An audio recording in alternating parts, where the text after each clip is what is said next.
Welcome back. In an exclusive interview to India Today, Congress's senior leader Jairam Ramesh has attacked Arun Jaitley's version of the Goods and Services Tax Bill. Now, Jairam Ramesh has asserted that the Congress does want GST. Jairam Ramesh has said that there has been no engagement or dialogue by the ruling party over the GST. Congress's GST wish list includes a moderate GST with no more than 18 to 20%, an independent dispute settlement mechanism. Ramesh has also called upon the BJP to explain their U-turn on the tax legislation. Ramesh has told India Today that the Congress has given its dissent note in the committee. The Congress party wants a GST. We want a GST that is a good and simple tax. Mr. Jaitley's GST is neither good nor simple, but it's a tax all right. The government has not responded. The government responds through sound bites and headlines. Has no dialogue between the two political parties.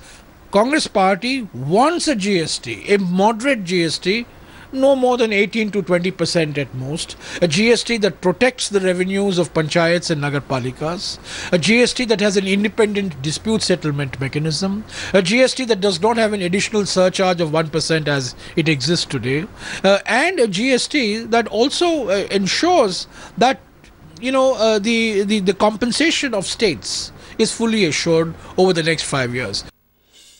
Well, let's get a word from Executive Editor Javed Ansari. Javed, what is the sense that you get? Because, GST is something that the Congress, while in government, pursued it for the longest time and the BJP was not ready to come on board. So is the Congress's attitude now really about paying back the BJP in its own coin, or is it about significant differences in the GST that it wanted to come on board and the GST that the BJP is now presenting?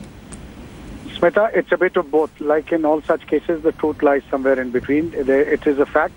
And later on in the course of this interview, Jairam clearly laid the blame at Mr. Narendra Modi's door, saying that when he was Chief Minister, he deliberately ensured that we were unable to pass the GST for the last 3 years.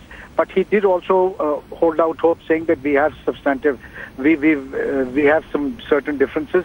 There are 3 or 4 issues which we want clarified, and the government must come forward and talk. Now the onus is on the government. It's in the interest of the government of the day to ensure that legislations, and as important substantive legislations like GST, are passed, and therefore it needs to talk to the Congress, because without the support of the Congress, they will never be able to muster up the 2/3 required majority in Parliament, especially in the Rajya Sabha, for it to be passed. And therefore, Javed, we've seen the fate of this land acquisition bill that the government was trying to pursue, and now, in fact, the ordinance has been allowed to lapse, as was mentioned by Narendra Modi. On GST, if the government does sort of reach out to the Congress, will we see that special session which has been spoken about sort of happen and the Congress come on board, or it will still be open to the Congress's further demands?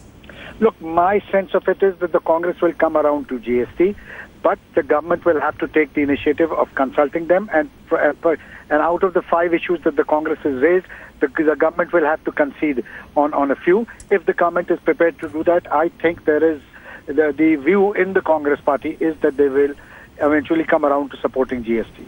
Okay, for now, Javed Ansari, many thanks for having joined us and for also getting in that exclusive interview with Jairam Ramesh, where the Congress is clearly up the ante and has also, in a way, put the ball in the BJP's court, saying that the government must reach out to the Congress and the opposition on the issue of the GST bill.